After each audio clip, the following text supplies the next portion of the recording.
My sister borrowed my 15-year-old daughter's brand new car, crashed it into a tree, and then called the cops on the child. Our parents lied to the police to protect my golden sister. I stayed silent and did this. 3 days later, their faces went pale when I exposed their lie. You don't expect someone to bang on your front door a little after midnight when you've spent the evening doing absolutely nothing dramatic. I was in sweatpants, staring at a spreadsheet that refused to balance, a plate with the crumbs of boxed brownie mix resting on the coffee table.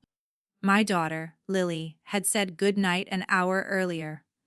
I heard her bedroom door click shut, heard the soft thump of whatever playlist she falls asleep to these days filtering through the floor. It was a normal, boring Thursday night in our quiet corner of the suburb, a wild night, I know. I was 40 years old, a responsible single mom, and this was my version of a Friday night pregame, so when the doorbell rang once, then again, then came a knock hard enough that I actually jumped.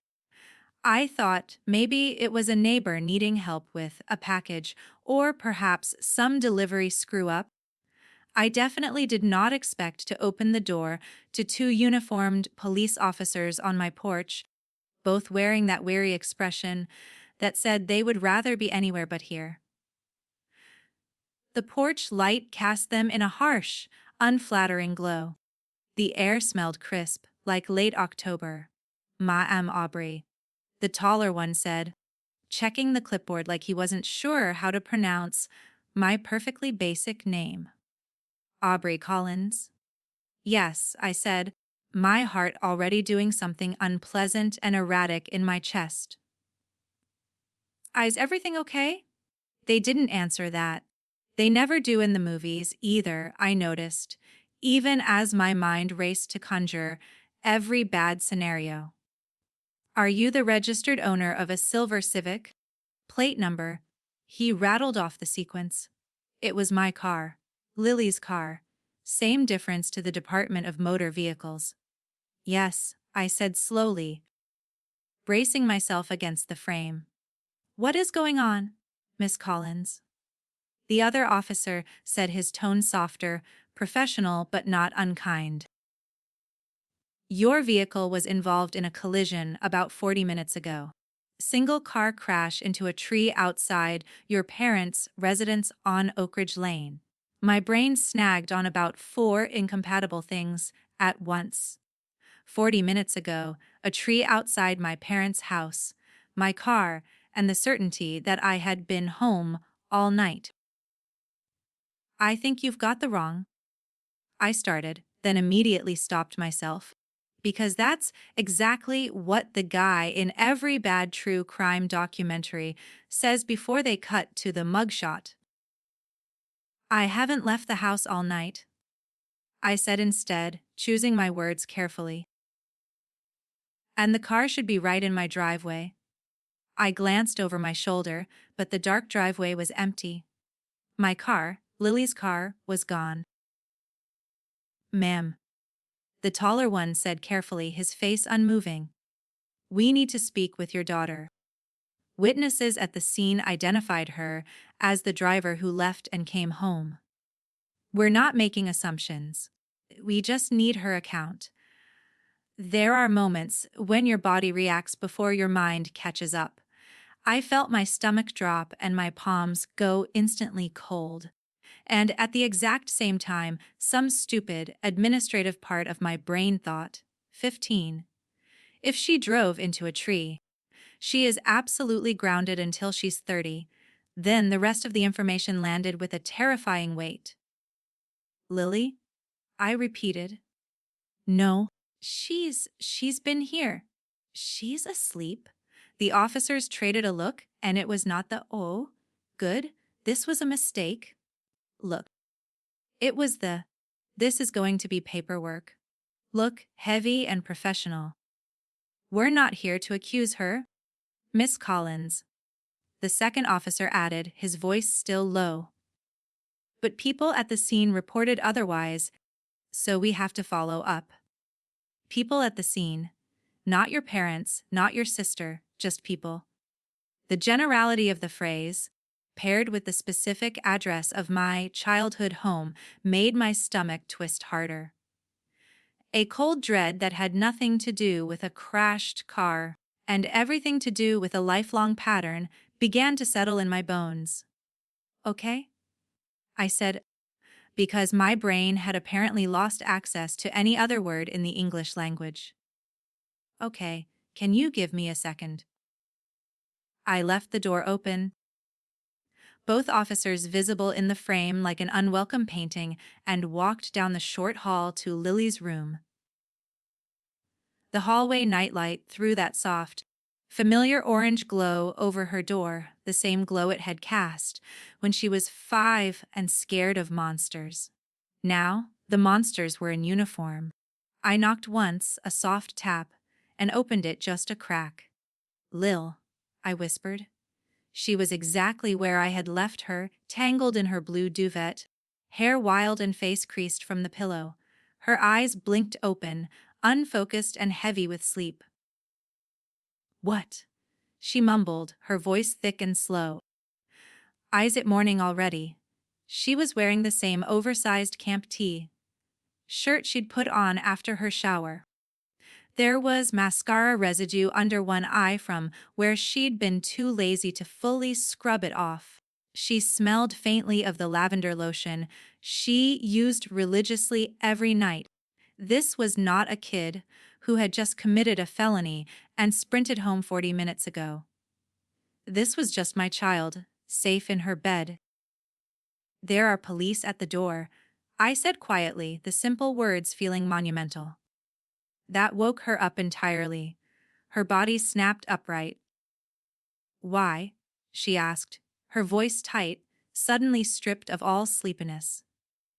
"They're saying there was an accident with the car," I said, walking closer. "They're saying you were driving." Her mouth fell open, and her eyes went wide, reflecting the sudden fear. "I haven't." "Mom, I've been here." "I didn't." "I know," I said, needing her to hear that truth immediately. "I know."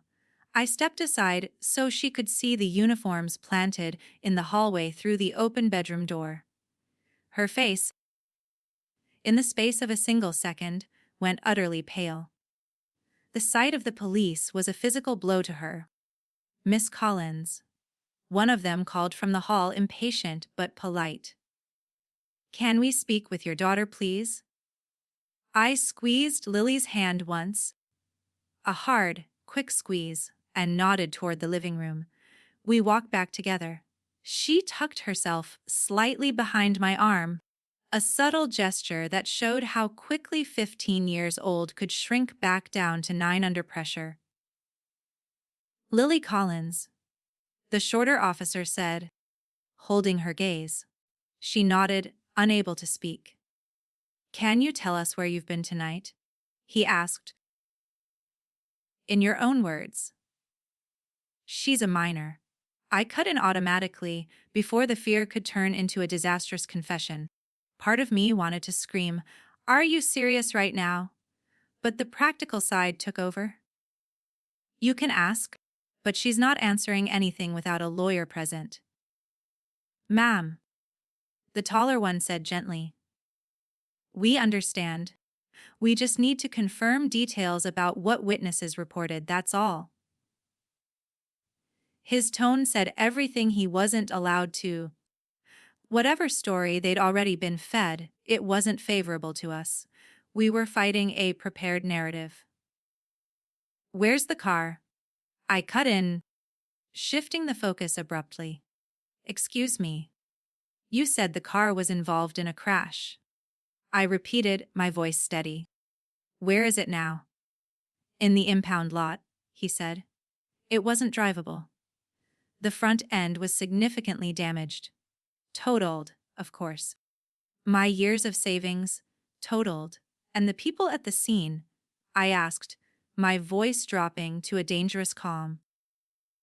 "Who exactly said she was driving?" The officer hesitated just long enough to confirm my worst thought.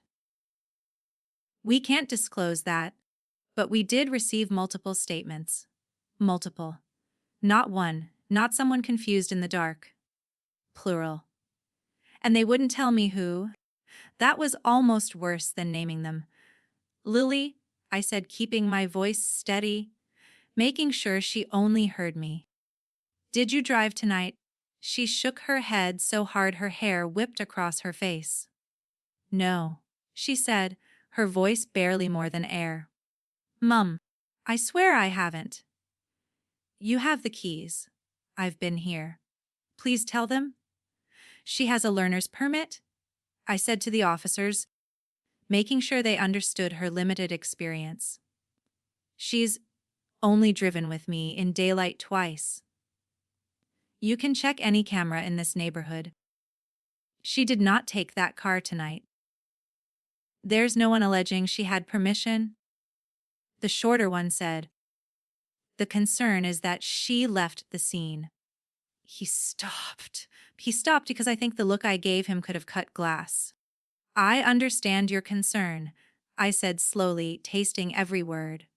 Here's mine. Someone out there is feeding you a story that doesn't match reality. And until we talk to counsel, she's not saying another word. The taller officer shifted but didn't push. We'll note your refusal, he said. You'll hear from Detective Owens or the district attorney's office in the next couple of days. Please make yourself available. Trust me, I said. I'm not going anywhere. They gave Lily one last look. She stared at the carpet like it was the only thing keeping her from dissolving. Then the officers stepped out into the night. I closed the door behind them and threw the deadbolt. For a second I just stood there, forehead against the wood, listening to the sound of my own harsh breathing. The house was too quiet, the kind of quiet that hums with trapped fear. Mom, Lily said, her voice small, standing a few feet away in the quiet living room. Am I? She swallowed hard, her eyes wide and shiny. Am I in trouble? Are they going to, arrest me? It hit me then how young 15 truly is. Old enough to be accused of a serious crime, young enough to still ask your mother if the monsters at the door are real. The reality of what my family had set in motion was no longer abstract police procedure. It was a tangible threat to my child's future. Look at me, I said, crossing the room to her. I took her face in my hands, forcing her damp, fearful eyes to meet mine. You did nothing wrong. Nothing. You were here. You followed the rules. You are not in trouble with me. Ever. But they think? I don't care what they think, I said, the words coming out sharper than I intended. I immediately softened my grip. We're gonna fix this, okay? I believe you. I know you didn't touch that car tonight. Her chin wobbled. I didn't, she whispered, letting out a ragged breath. I promise. I know, I repeated, pulling her into a tight hug. I believe you more than I have ever believed anything in my life. She let out a breath that sounded like it had been locked in her chest for an hour. A single tear escaped and slid down her cheek, but she wiped it away fast, almost angry at herself for letting it show. I'm not a bad driver, she said, like that was the worst accusation in the world.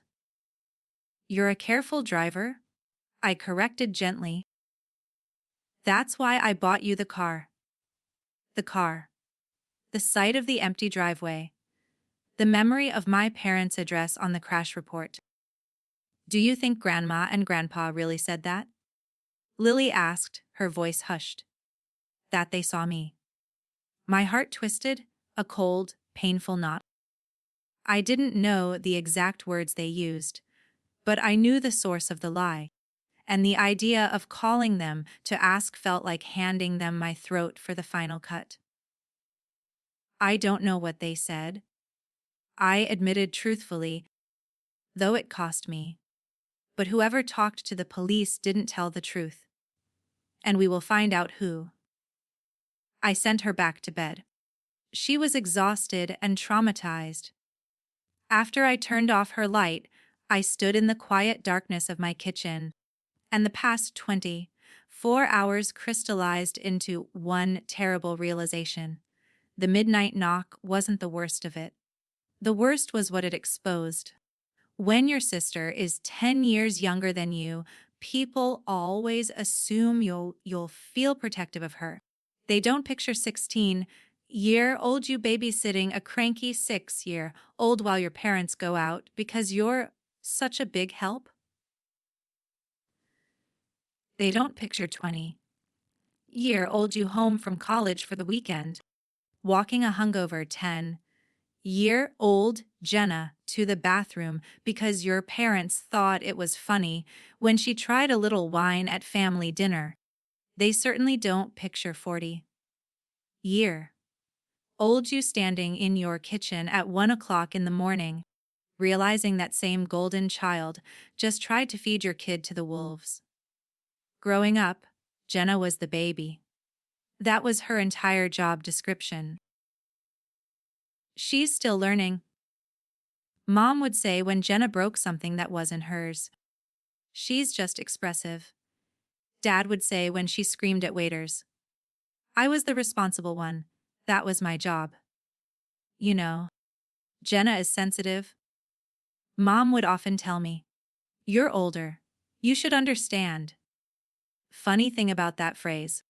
You hear it enough, and eventually you do understand, just not in the way they meant. I understood that Jenna's sensitivity was a weapon, and their defense of it was their self-assigned role. When Jenna got caught shoplifting lip gloss at 16, my parents drove to the store, begged the manager not to press charges, and then spent the entire ride home lecturing me about how important it was that I not make Jenna feel bad about this. When Jenna backed Dad's old sedan into a mailbox at 19, they joked about it for years. Remember when our girl tried to take out federal property? They'd say at Thanksgiving. Everyone would laugh. When Aubrey, got into a minor fender bender in college because a guy cut me off in the rain, my mother didn't speak to me for 3 days. I just expected better from you, Aubrey, she finally said. You're usually so careful.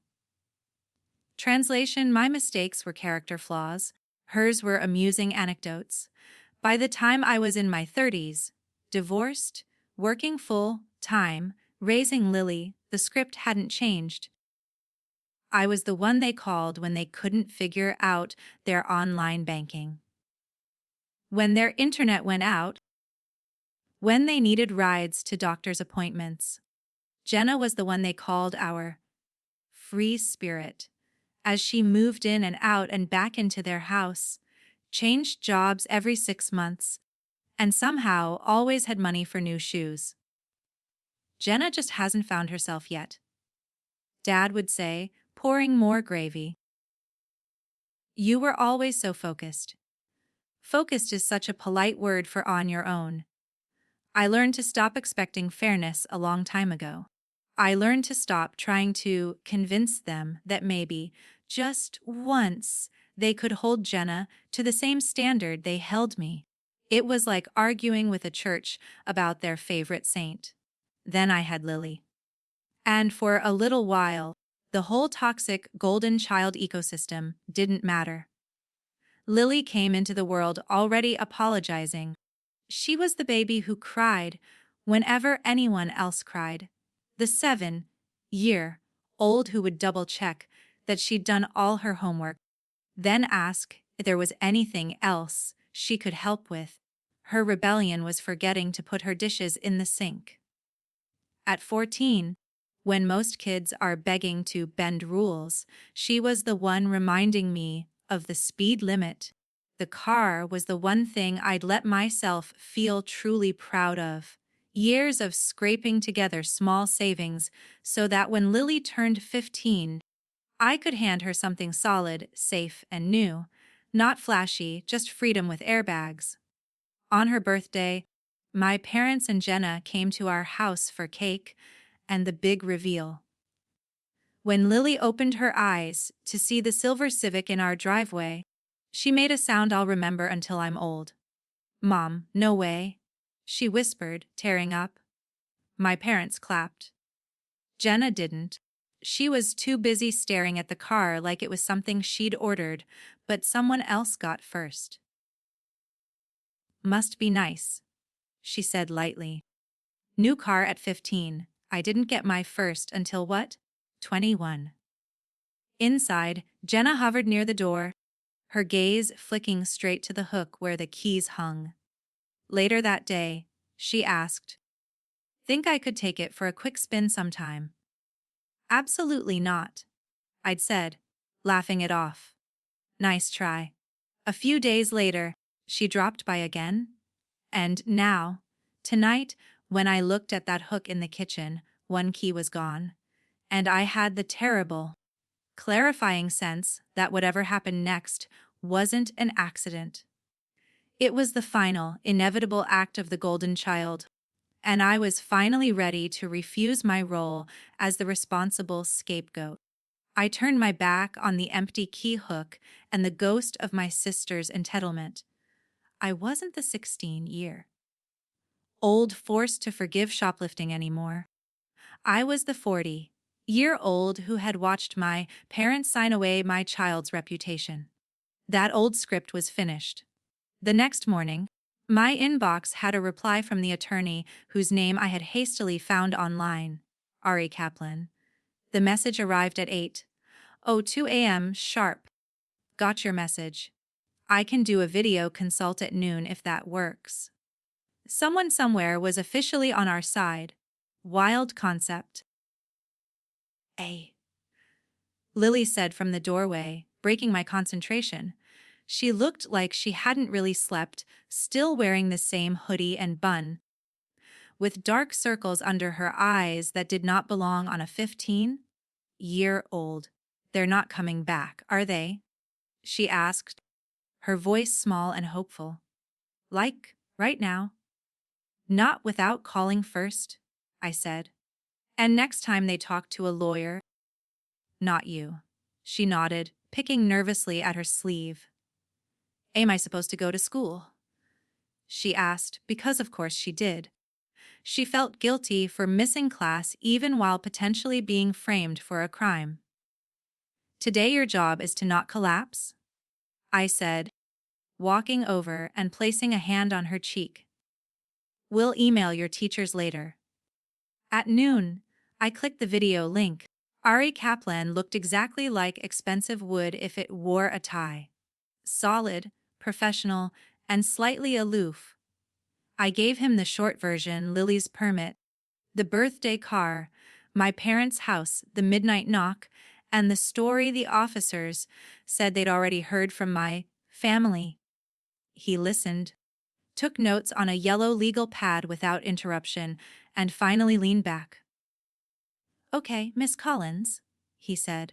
"Good news is there are no charges yet. Bad news is if this stays just your word versus 3 relatives, the police report will not be on your side."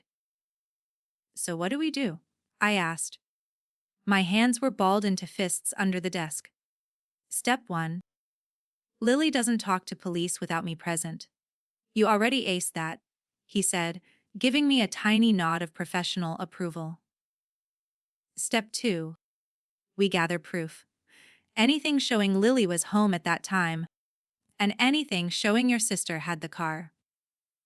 "Neighbor's doorbell camera," I said immediately.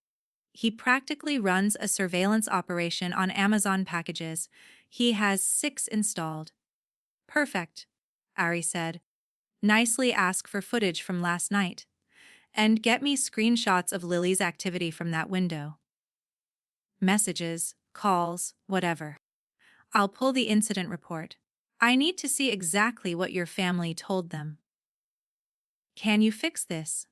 I asked, the desperation leaking into my voice. I can make it very hard to pretend your daughter was driving, he said. That's a start. After we hung up, I found Lily on the couch staring at a baking show without actually seeing it. Well, she asked, not moving. We need proof you were doing what every teenager does at midnight, I said, trying to inject some levity. Texting and doom scrolling. I was, she said, looking offended. I was in my room the whole time. Good, I said. Let's weaponize that. We went through her phone together. At the time the officers said the crash happened, her messages with her friend were stacked like a blue wall of text. Memes, commentary on some stupid plot twist in a video game, timestamps marching neatly across the screen 11:30, 5 p.m., 11:40, 8 p.m., midnight, 02 a.m. She had been there, bored and chatting, exactly as she claimed. We took screenshots of everything. Then I went across the street to Mr. Davies. He's retired, slightly bored, and takes immense pride in his elaborate security system. I explained the situation vaguely, a terrible mix-up with the car, and an accusation that Lily was involved. He frowned, muttered something about kids these days, but was sympathetic to the idea of a mix-up.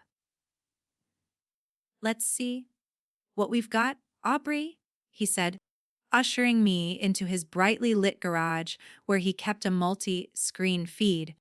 He rewound the footage to a few minutes before the crash time, around 11:30 p.m. On the playback, my front porch glowed in that weird, motion sensor camera gray. The silver car sat perfectly still in the driveway. Then, Jenna walked into the frame alone, head down, keys clearly visible in her hand. She got into the driver's seat, started the engine, and backed out of the driveway.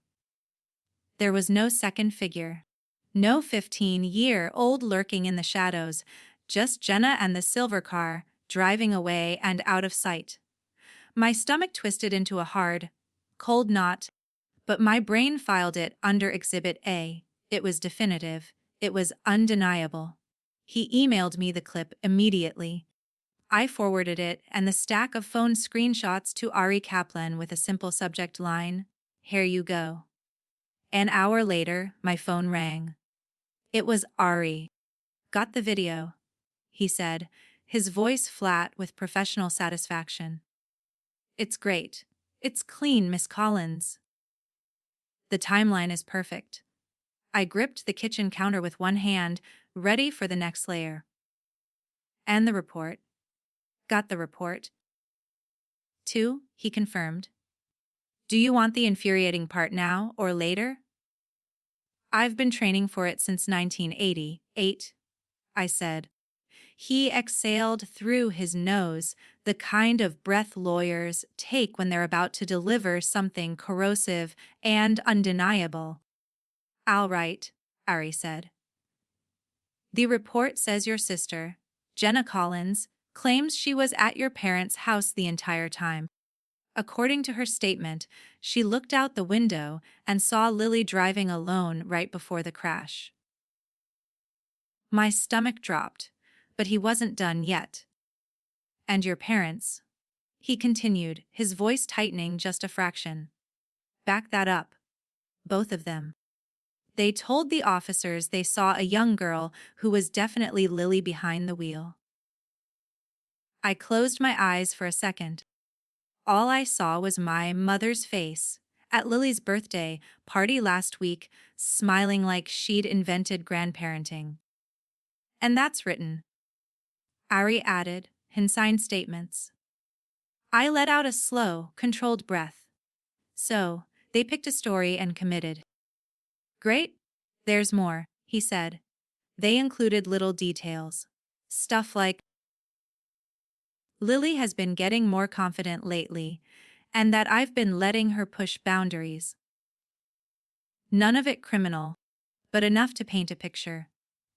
Off me being a negligent parent. I finished for him. Exactly. He gave me a moment. It wasn't enough, but it was what we had. Now, the good part, Ari said, pulling me back from the abyss of betrayal. The neighbor's footage completely contradicts them. It shows Jenna taking your car from your house alone, and Lily's phone activity lines up perfectly with her being home. It's clean. So, what happens next?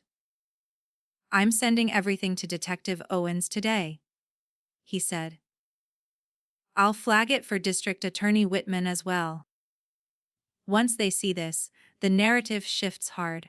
The follow-up meeting is still scheduled for 3 days from now. Everyone will be in the same room. Your parents, Jenna, you, Lily, a family reunion hosted by the criminal justice system. Exactly what I wanted in my week, I muttered. Aubrey, he said softer now. I know this hurts, but the evidence is strong. Let it speak. Yeah? I said, because my family sure won't. After we hung up, my phone buzzed again. It was Mom. I let it go to voicemail. Then came the text. We heard you got a lawyer. This is getting out of hand. Call us. Funny how getting out of hand only applied once I pushed back. When my sister borrowed my 15-year-old daughter's brand new car, crashed it into a tree, and then called the cops on the child, that wasn't out of hand. That was just life, according to them. It was only out of hand when Aubrey finally refused to participate in the lie. I typed out a reply. You gave sworn statements about my child. This is out of hand. Talk to your attorney. I sent it before I could decide whether or not to be the bigger person. I've retired from that job anyway. The full weight of the betrayal settled in the knowledge that they had not only supported Jenna's lie, but had actively enhanced it. They weren't just protecting her by omission, they were damaging Lily by fabrication. They included those little, insidious details about Lily, pushing boundaries, and me being negligent. To preemptively discredit us, they were rewriting my life, my character, and my daughter's, all to make the golden child's path smoother. It was a level of emotional cruelty that bypassed anger and went straight to a cold, hard resolve. I found Lily hovering in the hallway like she could sense my mood without hearing a word of the phone call. She hadn't gone back to sleep. Well, she asked, her hands twisting her hoodie strings. They backed Jenna, I said. I kept my voice even, steady, because screaming wouldn't fix anything, and I didn't want to give the betrayal any more power than it already had. All 3 of them said they saw you driving. Something flickered across her face, hurt first, then something sharper, almost stunned. Oh, she whispered. It wasn't a cry. It was just a small, broken sound of profound realization. It landed harder than any crying could have. The shock that her own grandparents could do this, that they would sacrifice her so easily, was terrible to witness. But we have the footage. I countered instantly, pulling her back to reality. We have your phone. We have the truth. They lied, Lily. We have proof that they lied under oath. She nodded, her jaw working like she was trying not to clench it too visibly. Mum, she said quietly. Why would they say they saw me? Because protecting Jenna was easier than protecting the truth, and protecting the truth would mean confronting the reality of their broken daughter. But I didn't say that. Instead, I said, because they were wrong. That's all that matters now. They were wrong, and we are going to prove it. She swallowed. Are you sure we're going to win? We don't need to win, Lily. I said, resting my hands on her shoulders. We just need to show what actually happened. And we can. We have the video of Jenna taking the car alone. And we have proof you were in your bedroom texting your friend the entire time.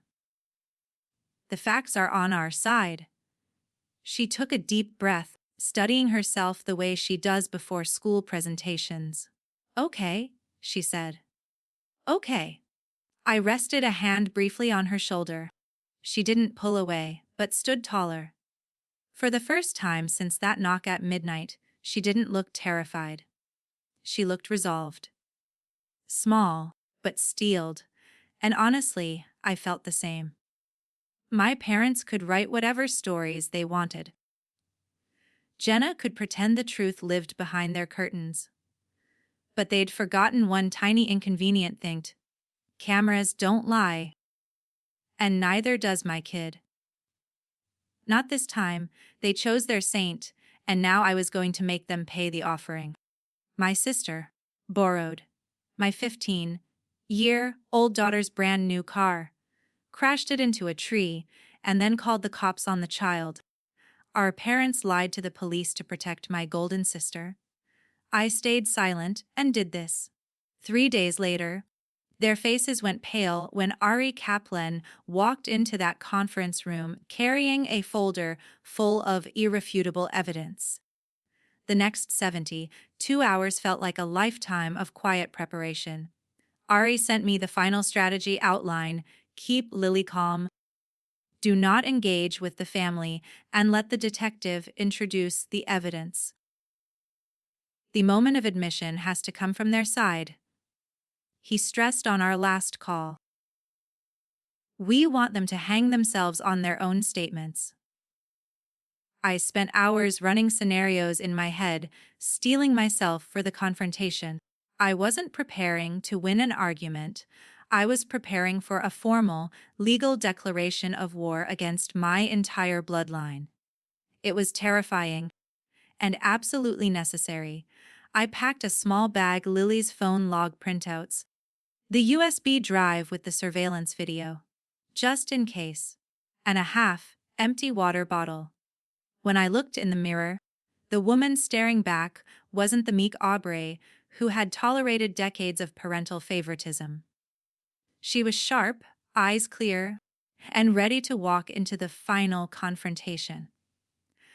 When the morning of the meeting finally arrived, the house felt heavy, charged with anticipation. Lily and I drove in silence, the quiet comfort between us a new, resilient kind of peace. We were a unit, separated from the past and ready to face the future. We had the truth. They had the lie. And the lie was about to be exposed under fluorescent light. We walked into the station lobby exactly 3 days later. The sterile, beige walls and the smell of industrial cleaner were a sharp contrast to the familiar chaos of family gatherings. Lily tucked herself slightly behind my shoulder, but her back was straighter now. She had the quiet determination of someone who knew the truth was her shield. Ari Kaplan was already waiting, standing by a door labeled Conference Room 2. He was the silent, expensive sword I had brought to this unnecessary duel. The room itself was cramped and cold, dominated by a large, pale table that reflected the fluorescent lights. Detective Robert Owens sat at the head of the table, District Attorney Whitman beside him, looking like the final judges they were. Ari flanked our side, placing a neat stack of papers on the table. Across from us, my parents and Jenna. If guilt had a smell, the room would have needed ventilation. My father, in a tie that looked slightly too tight, avoided my eyes. My mother was clutching her handbag so hard her knuckles were white.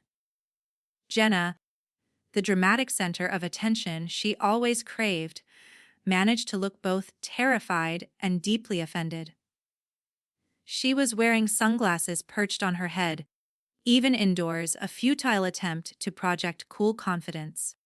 Her expression told me she thought this whole legal process was dreadfully inconvenient and entirely unfair to her. I placed my hand on Lily's arm, a solid, grounding weight. She squeezed my hand once in return. Detective Owen started, his tone entirely professional, cutting through the charged silence. Thank you all for coming in. We've reviewed new evidence, and the purpose of this meeting is to ensure the record reflects the accurate sequence of events. He opened a manila folder, retrieved a page, and slid it forward or toward the center of the table so everyone had to look. I didn't have to lean in.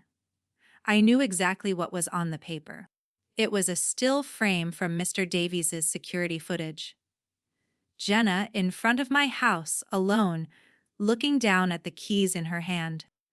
Below it was another still frame, Jenna walking to the car. And finally, one more, Jenna behind the wheel alone, backing out of the driveway. No Lily, just Jenna and her terrible judgment.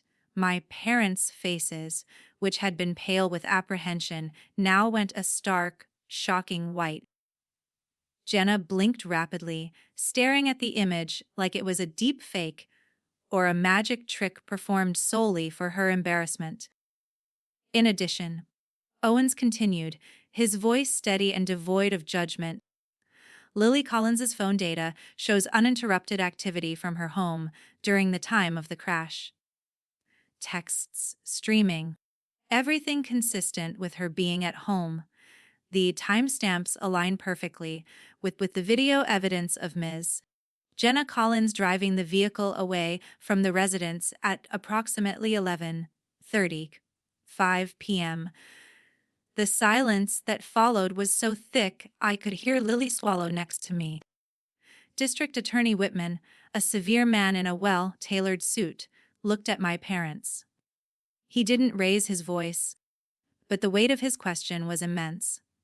Mr. and Mrs. Collins, you stated in your initial sworn statements that you saw Miss Lily Collins behind the wheel, driving away from the scene after the impact. Would you like to amend that statement now, in light of the objective evidence presented here? My mother blinked rapidly, her breath catching in a small, panicked gasp. It was dark, she said, her voice thin and reedy. We assumed. We saw a young person, and we assumed. My father nodded like a dashboard bobblehead, his gaze fixed on the table's reflection. We thought we were helping, he mumbled. Helping? Who, exactly, hung in the air like smoke from the crash. Whitman's gaze, unblinking and cold, moved to Jenna. Ms. Jenna Collins. Your statement claims you watched Lily drive, panic, and flee. Do you stand by that? Jenna's mascara, which had been perfectly applied, now looked smudged as she stared at the table, refusing to look at anyone. Her composure finally shattered. She looked defeated, small and utterly self-pitying. No, she mumbled. I wasn't thinking. I got scared. I said she did it.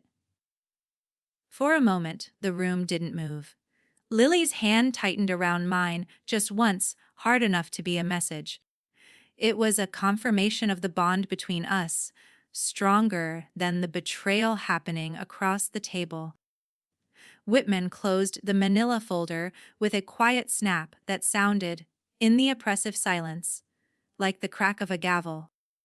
Given this irrefutable evidence, he announced, his voice carrying the finality of law, we are officially clearing Lily Collins of all allegations. She will not be charged with any offense related to this incident. I felt Lily exhale. It was the sound of a heavy, crippling weight leaving a body that had grown too small for it. A's for you, Whitman continued, his tone hardening now as he addressed Jenna and my parents.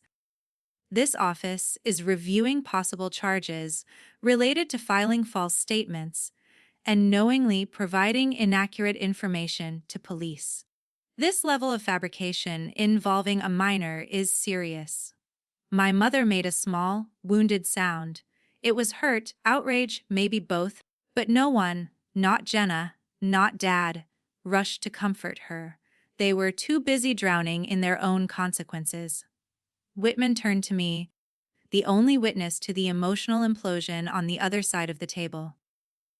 "Miss Collins," he asked, "would you like to say anything?" I didn't stand dramatically. I didn't raise my voice. The moment was too serious, the betrayal too profound, for theatrics. I just spoke. "For years," I said, looking directly at my mother and father first, then at Jenna, "I've been told to understand, to be the bigger person whenever Jenna messed up, to swallow things so she wouldn't feel bad. Every mistake was excused. Every boundary crossed was met with your defense of her sensitivity." My parents shifted in their seats, their expressions a mix of shame and residual indignation, as if I were somehow violating the rules of family by speaking the truth out loud in front of strangers. "But you didn't just ask me to swallow this," I continued, my voice low and steady, delivering a condemnation far colder than any shouted accusation. "You asked my daughter to. You were willing to bury a 15-year-old, to saddle her with a police record, insurance fraud, and criminal charges, to protect a grown woman who stole a car and crashed it into your tree." Jenna started to cry, a high-pitched, self-pitying sound that was instantly recognizable. My mother's ingrained habit kicked in immediately, and she reached across the table toward Jenna's hand, offering comfort to the culprit even now. My father stared at the closed folder on the table as if it held a different, better ending that had somehow been misplaced. "You didn't hesitate," I said quietly, watching the automatic movement, the final confirmation of their lifelong bias. "You signed your names. You didn't call me. You didn't check the facts. You just chose the story that made your lives easier, the story that kept the balance you preferred." I turned back to Detective Owens and District Attorney Whitman, dismissing my family entirely. "Thank you for clearing, Lily." Whitman nodded, entirely unperturbed by the family meltdown he had just engineered. "We'll be in touch, Miss Collins. The false statement issue will be reviewed by this office." Whitman stated. That was it. No dramatic gabble, no shouting match, no hugs or tearful apologies. Just the glare of fluorescent lights, a few sheets of paper, and the profound, silent sound of a family structure collapsing under the weight of its own manufactured history. My work here was done. Ari rose smoothly and guided Lily and me out of the small room, leaving the three of them, the liar and the two enablers, to face the cold gaze of the authorities and the shame of their exposed deceit. Outside the conference room, the air felt thick and heavy, but the tension had shifted entirely. Lily walked beside me, her shoulders a little looser, her head high. "You okay?" I asked. She nodded, looking out a window at the passing traffic. "Yeah, just tired. It's weird, Mom. They looked so small." "Me too, Lil," I said. "Me too. Let's go home." And we did. We drove away from the police station, away from the accusations, and away from the family that had tried to destroy her. The 15-year-old who had been accused of a crime was now officially vindicated. The 40-year-old mother who had silently tolerated the golden child syndrome for decades had finally found her voice, and it had been powerful enough to break the cycle. The emotional high of the confrontation quickly gave way to a profound exhaustion. We stopped at a drive, through for comfort food that we definitely didn't need, eating in silence on the way home. Lily was quiet, but her silence was different now. It was reflective, not fearful. When we pulled into our driveway, I looked at the empty space where the silver Civic used to sit. Instead of sorrow for the totaled car, I felt a deep, cleansing relief. That car had been the final, poisoned thread connecting us to their toxicity, and now it was gone. Later that evening, after Lily had finally fallen into a deep, peaceful sleep, I got a text from my father. "Aubrey, we need to talk about this? You can't just walk away." I looked at the message. The ingrained guilt trying to prick me. You can't just walk away. But the memory of their signed statements, the memory of them sacrificing Lily, held firm. "Yes, I can." I didn't reply. I muted the conversation thread and put the phone on the counter.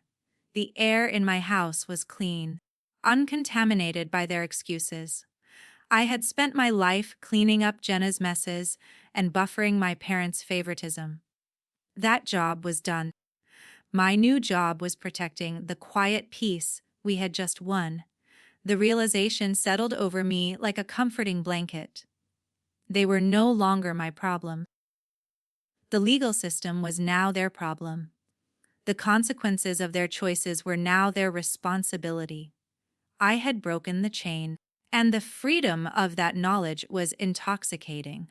The only thing left was to see how the official consequences played out and to truly begin the construction of our new, safer life, a life where the golden child narrative held no power. 6 months later, the quiet peace in my house was no longer fragile. It was the foundation of our new normal. Lily was thriving. The constant worry that had shadowed her since the incident had lifted completely. She had a new, used Corolla, safe, reliable, and entirely ours. She had good grades, and we had regular therapy sessions that actually helped her process the betrayal of her grandparents, teaching her that their choices were reflections of their own brokenness, not her fault. I didn't hear the updates from my parents directly. The silence on my side was absolute. My sister, Jenna, never called or texted. The information arrived instead through a cousin who still talked to them, a well-meaning but gossipy intermediary who couldn't resist dropping details. Turns out, filing false statements about a minor leaves a mark. Jenna ended up with a misdemeanor on her record. Not a devastating felony, but enough to make background checks and rental applications an adventure for the free spirit. My parents, for knowingly providing inaccurate information to the police, for their would assumed defense, got their own matching versions of the misdemeanor. Not prison, but enough to turn every future legal document into a stressful event. Their carefully constructed image of respectability had been permanently cracked. The financial fallout was swift and brutal. Since the driver was unauthorized and the statements were conflicting, the car insurance company denied everything. Zero coverage. Ari Kaplan, in the meantime, filed a civil claim against Jenna and my parents for the full value of the totaled car, my attorney fees, and the trauma inflicted on Lily. They settled fast. Full value of the car plus my legal fees. Then Jenna's resulting fines hit. Then their attorney bills arrived. The loans and penalties snowballed until the house had to go. Oak Ridge Lane looks exactly the same today, except for my parents' house. That one has a sold sign out front. The center of their carefully curated universe, the golden cage they had protected at all costs, was gone, liquidated to cover the costs of their lie. I don't know where they moved. I don't ask. Our home is quieter now, cleaner, safer. No toxic relatives dropping by unannounced to demand favors or belittle my life choices. No last-minute birthday invites or holiday obligations laced with passive aggression. There are no second chances for people who showed us exactly who they were when the consequences were real. The price of our peace was the severance of my blood family, and honestly, the exchange rate was excellent.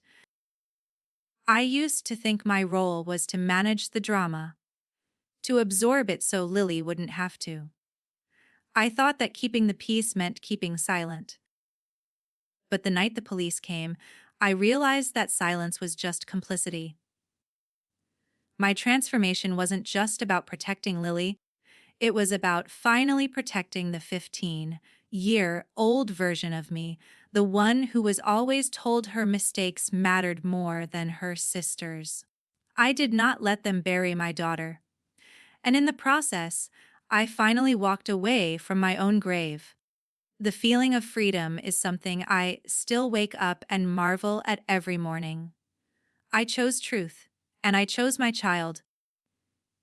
And the life we built on that foundation is the most solid thing I have ever owned.